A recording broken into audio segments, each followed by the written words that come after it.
Minutes to Win It podcast. I'm Jason Gilbo at JGilbo11, breaking down tonight's NBA slate, and it's a monster one. A lot of high totals to really look at, and some possible blowout concerns. So we got a little bit of everything, but what we don't have is a lot of low-scoring totals. You're looking at Spurs-Miami being the smallest one, sitting at 197, but San Antonio has a 104 projected total there. So 11.5-point spread, that's a blowout concern to consider. Chicago 8.5-point favorites, Cleveland 10.5-point favorites over Milwaukee.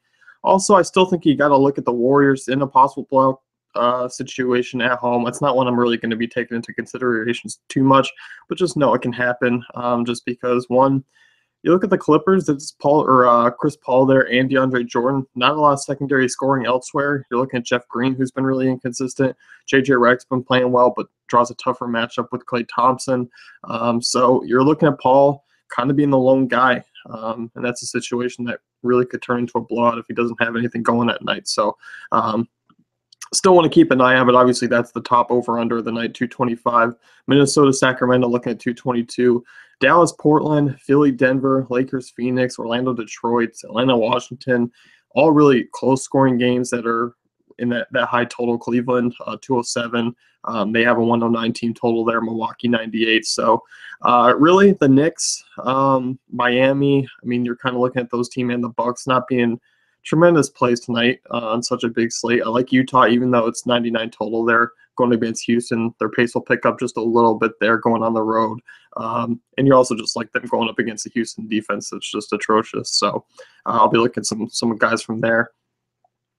Looking at point guard tonight, looking at some possible injury news. Rajon Rondo has the Q next to a name, but is probable for tonight's game.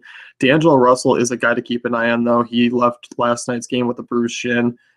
Yes, we're getting into March basketball where the injury news is just going to become even more bizarre. The reporting's going to become even more bizarre as we've seen over the last really 2 weeks or so. But if Russell sits, you're looking at Clarkson becoming a really solid play and much cheaper, and obviously in a great matchup against Phoenix. I love Clarkson a lot.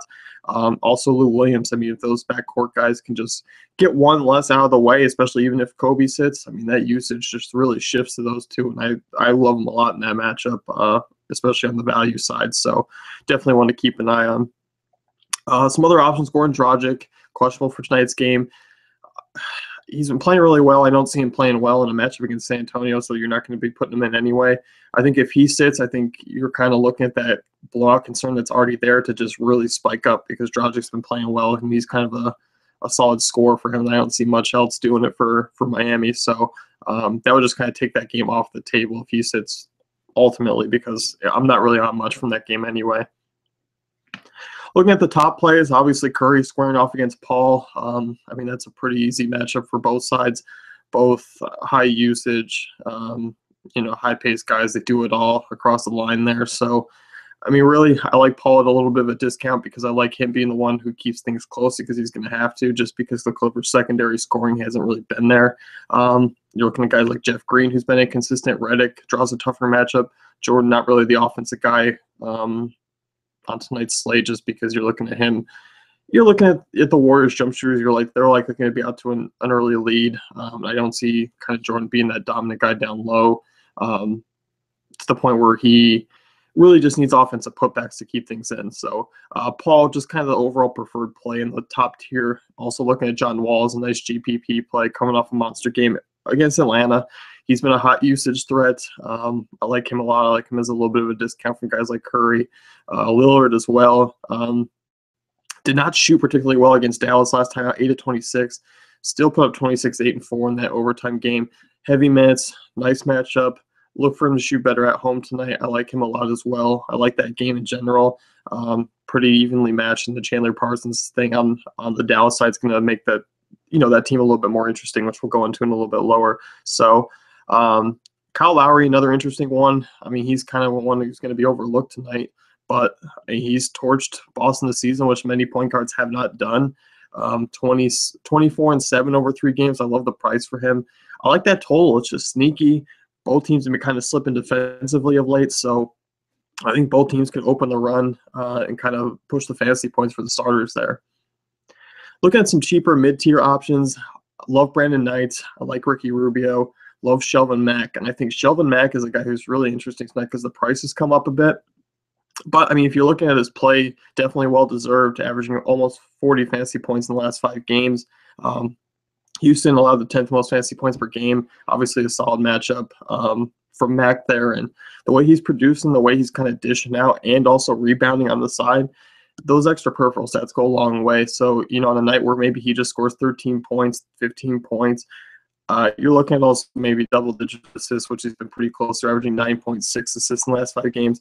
Shooting 58% from 3 over the last 5. I'm all in on Mack at this price. I mean, he's a great guy to kind of pair up with a Knight, maybe pay up with a Lillard, pay up with a Curry, just because you can, you're getting pretty good upside, you're getting a pretty good floor. Not quite the price of a guy like Knight or Rubio. So I think Rubio is more reserved for GPPs. Because you know what, I think that 30, 36 can be attained a little bit lower. But he does have that big 50-point upside, especially in a matchup against Sacramento there. Knight, obviously the obvious call. Not been shooting the ball particularly well, but a matchup against the Lakers, it's going to do it. Looking cheaper, Darren Collison been playing big minutes. I like him a lot tonight in this matchup, whether he plays at shooting guard or point guard, regardless of the role. Minnesota is not a good team against either. I think he just becomes a pretty safe value play. But if the Lakers situation comes out, Clarkson just becomes an easy plug-and-play in all formats over Collison. So definitely want to keep tabs on that situation. Looking cheaper, I love DJ Augustine in tournaments. I think he's a nice kind of, not quite the pump price he used to be, but if you're looking for a nice 20-point floor, but also you're looking at 30-point upside, which he has hit, and really 4 of the last 6 games. In a matchup against Philly, I'm looking at him. I like the new role in Denver there. I like that 111 team total that Denver has, so definitely keep an eye on him. Outside of that, you're not looking at much lower. If the Lakers situation becomes a little bit more clear as far as injuries goes, Marcelo Huertas there could get some minutes. We've seen him creep up into that high 20s range before and actually produce. He's a nice assist man as well. Not a big scorer, not a big usage guy, but for that price, I mean, he doesn't really have to be. So also that just kind of wraps in with all the other Laker injury news there. Looking at shooting guard tonight, I don't see any other injuries outside of Caldwell Pope, who's going to miss tonight's game due to illness. That's going to likely move Stanley Johnson in tonight's matchup. So we've seen what Stanley Johnson has done when Caldwell Pope was out. And for pretty much bare minimum at small forward, Stanley Johnson is going to be a pretty chalky play, especially going up against Orlando there. So I definitely like that move a lot. Outside of that, I don't see much of anything. I mentioned Lou Williams becoming a nice play. He's been playing right around 26 minutes per game, right around the 29 fantasy point mark on average. So definitely a solid play against this Phoenix backcourt that's really struggled. Shooting guard, it's kind of an easy fade for Harden tonight, coming off a monster game against OKC. You're looking at 3 games against Utah.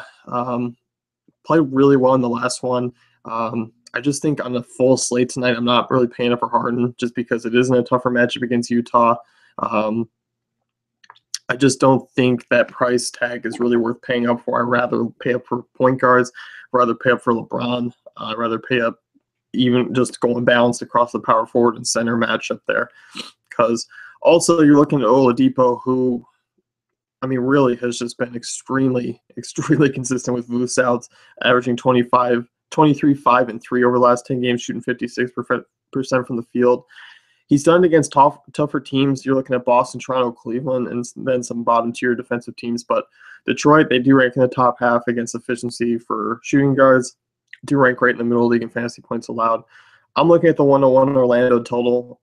I'm looking at where that would come from outside of Oladipo, but I don't see much. So I expect Oladipo to log his heavy minutes and be the primary scorer yet again tonight. So he's definitely one to keep an eye on. Also, you're looking at guys like DeMar DeRozan, nice tournament play, nice pivot there, still has the upside.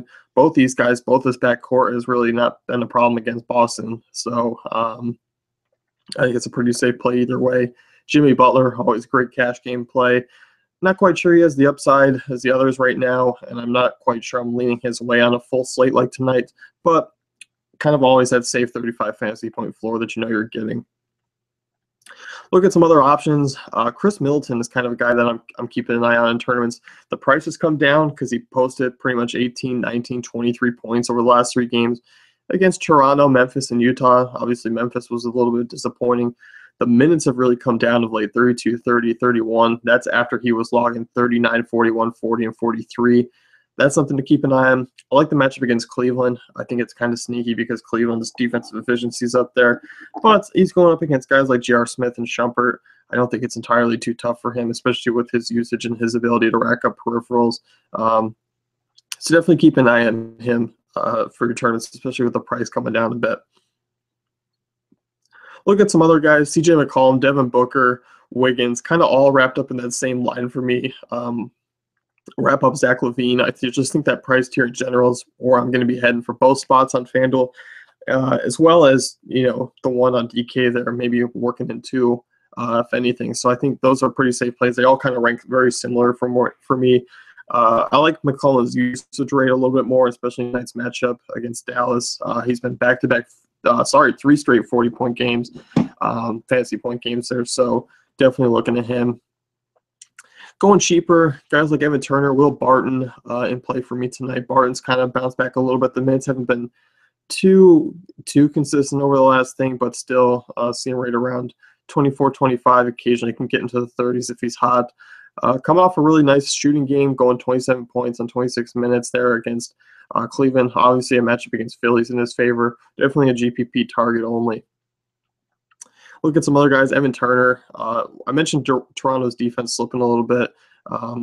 Turner getting the starts, back-to-back starts there at small forward, 37 and 30 fantasy points. I like his usage with Crowder out. I think he's a pretty lock in all formats, especially given his position as shooting guard and small forward. So definitely in play for me. If you're looking a little bit cheaper, I mentioned guys like Redick wanting to get exposure to that game. Redick's been a little bit up and down of late, but when he's been up, he's been solid, right around 30 fantasy points. I still think it's a tougher matchup against Thompson there. Not really one I'm going to be favoring. Also, if you're looking at Gary Harris, he's been the more consistent minutes guy out of Denver there. I like the matchup against Philly there. Yes, he's had 2 down games, but I'll look for him to bounce back, especially at that price tag tonight, because there's not too much lower. But there is a situation with Chandler Parsons being out for the rest of the season. Raymond Felton going to get some more steadier minutes. Wesley Matthews going to get a slight bump in usage. Also play heavier minutes. I mean, Wesley Matthews has been completely unreliable in a lot of good spots this season too. But obviously a matchup against Portland. Yes, you can throw the narrative in there, but you can also throw a great matchup against C.J. McCollum. I like that move a lot. I think at that price tag, he's definitely worth a shot tonight. Not quite going to trust him in cash games just because he has a floor lower than desired, but GPPs, I mean, I definitely can see him getting around that 30 range, especially with Parsons out. There's some usage to be shifted around, so keep an eye on that. One news, Robert Covington going to be back tonight, so that kind of limits guys like Hollis Thompson, Nick Stauskas, not really in play for me, given their mid situation has been more steady because Covington missed some time, as well as Jeremy Grant, who is also back. So that's something to look at. Small forward tonight, pretty stacked. You're looking at Giannis, Greek Freak there. A tougher matchup against Braun. Wouldn't put it past me for him to go off tonight because you know what? He has dominated Cleveland this season, shooting 54% from the field, averaging 24, 8, and 1. But now that the assists are up, I mean, you're looking at 8 assists over the last 6 games. He puts that all together tonight. Giannis is another sneaky GPP play, and I think sneaky hasn't been the right word for him of late because he's been really popular. But on tonight's slate, I think all the monster guys that are out there tonight, I think Giannis is sneaky. James, obviously a consistent guy. You're looking at him. He's coming off a monster triple-double. I love him against Milwaukee tonight. He has dominated them this season, 32, 10, and 5 on average in 2 meetings. You're just looking at that game. They've struggled against small forwards. James, I mean, still cheaply priced for what he can do, so I think he's a solid target in all formats. You're looking at guys like Melo, Kawhi. I'm not really biting on them tonight. Their price tags. I'd rather go a little bit lower, like Gordon Hayward in that matchup. A guy who's still below 7K on both sides. I mean, Houston ranks 29th in efficiency against small forwards. Allowed the most fantasy points per game to small forwards this season. And Hayward, I mean, just gets it done against Houston, as many do. 21-5-4 in 3 meetings this season. I'm not going to get heavy exposure to the Jazz. I'm likely not going to be pairing 2 of them up in a single lineup, but I do like Mack, Hayward, and Favors, the kind of the 3 big guys there. I like spreading them out. I like mixing them in and out of lineups because I think all 3 are going to have solid games. Not quite sure if you can stack 2 of them and kind of hope for that monster upside, but playing up against Houston, I wouldn't put that past anyone.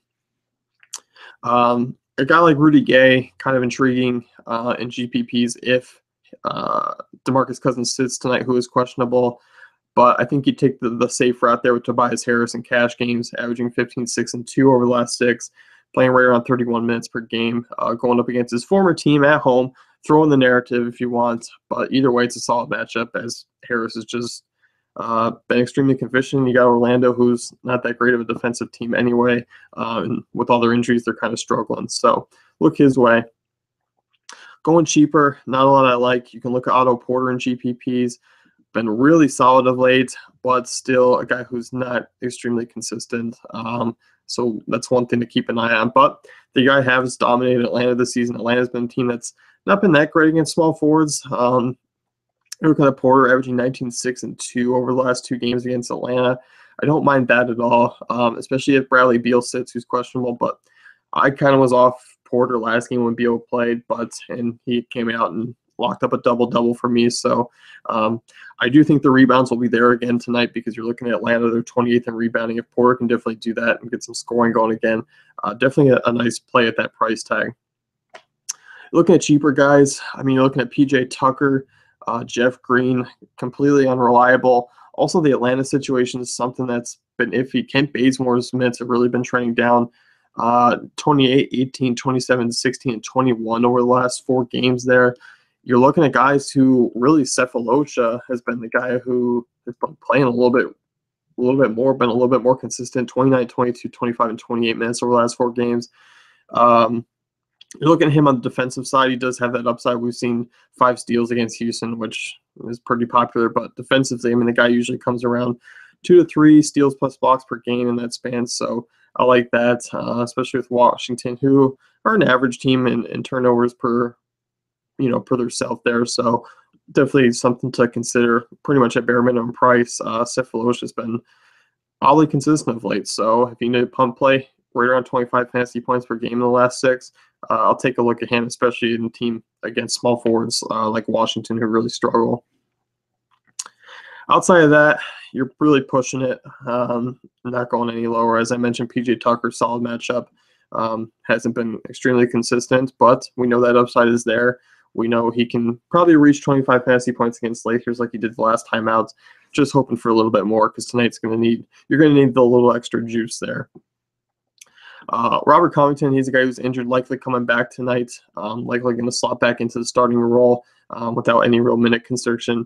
Covington averaged 14, 6, and 2 over the last 6 games before the break there, tacking on 2.5 steals plus box per game. Definitely has upside for much more on the defensive side. Denver ranks 22nd in efficiency against small forwards. You're looking at them, they've allowed the 2nd most to opposing small forwards in the last 10 games. Covington unreliable in cash, but does have that 40 point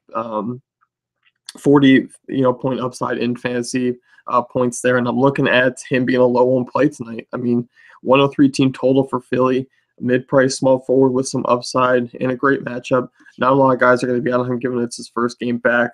Definitely has a low floor, but seriously, do keep Big Shot Bob in your mind tonight for tournaments if you want to be a little bit different and off the wall. Looking at power forward, you're looking at Boogie being questionable tonight. If he sits, that would be a lot more usage for guys like Gay, guys like Collison. You would likely see Costa Kufos come in and play some minutes like he did last time, who was a solid punt play. That would kind of be the case again because Minnesota obviously not a great defensive team either. This team total is high as ever. Curious to see if Vegas is banking on Cousins or playing, see how that line reacts over the course of the day. But if Cousins plays, obviously a great GPP play, but if he doesn't, love Karl Anthony Towns a little more. And I like kind of guys like Gay and Collison a little bit more with their usage bump, especially in GPPs. But I think you can go a little bit cheaper as far as cash games and GPPs, Draymond Green being the preferred play there. The guy's averaging 13, 8, and 7 over the last 10 games, 3.2 blocks plus steals in that span. Clippers ranked 14 defensive efficiency against the 4. They've allowed the most fantasy points per game to opposing power forwards in the last 10 games, really been struggling in the front side. We've known they struggled against centers this season, but now they're struggling against power forwards as well. They rank 29th in rebounding. Green's average 15, 7, and 8. With a monster 117 total, triple-double is definitely not out of the question for Green, who often comes close to that most nights. So definitely looking at him being that top option, and he's never a guy I worry about in blowouts anyway. Looking at Dirk Nowitzki, coming off a monster 48-4 line against Portland, that overtime win coming on Sunday. Got some rest. Guy's been extremely efficient of late, and you're looking at Nowitzki being oddly one of the top plays of the night at power forward yet again. And yes, you could say that he's going to be highly owned coming off that, but over the last 10 games, averaging 25, 6, and 2, shooting 54% from the field. Parsons out tonight, going to see a slight bump in usage. The guy has 6 40-plus fantasy point games in the last 10. The upside debate is no longer. He's proven that. He's turned back the time here.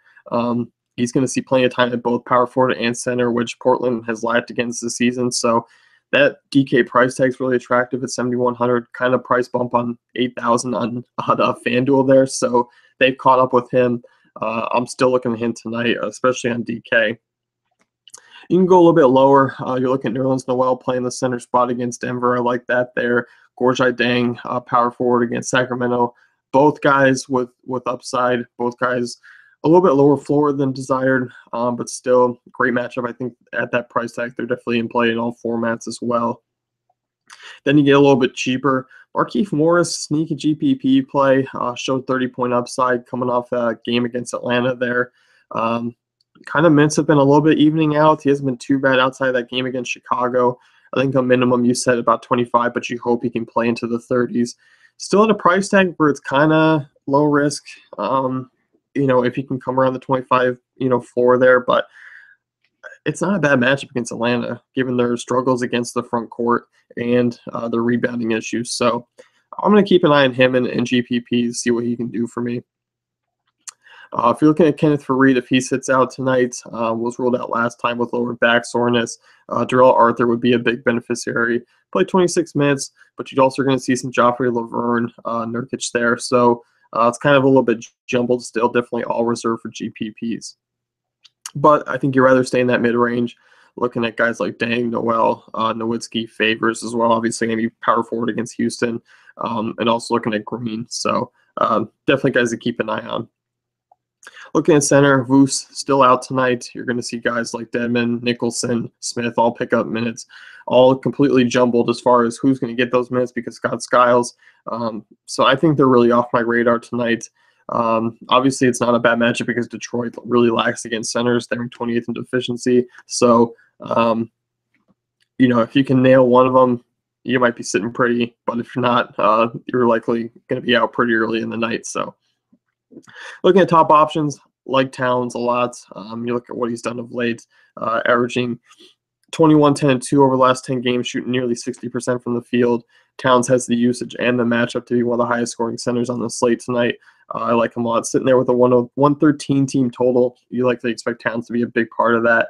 I like him even more if Cousins sits, just because you don't worry about the foul trouble as much. You also, don't worry about you get a lesser rebounder in there. So Towns becomes much more of a better play, but still, I'll be looking at him either way. Andre Drummond, great cash game guy. We haven't seen the upside too much of late, and that's just because his peripheral stats haven't really been there, but he's averaging 15 and 14 last 10 games. Orlando ranks 16th in efficiency against centers, struggle with Voos out. Rebounding is kind of on the triple down there. So I'm looking at Drummond. I think that price tag, 7,700 on FanDuel, 7,600 on DK, is looking pretty juicy in cash games, especially if you're going balanced. So definitely give him a look as well. Looking cheaper, I love Horford. The guy's just been consistently getting it done of late. Has that 40-plus upside, as we've seen, nearly nabbed a triple-double against Washington. Obviously in a similar matchup there, but Horford, really been getting it done. and they've just been leaning on him. He's averaging 17, 7, and 3 over the last 6 games.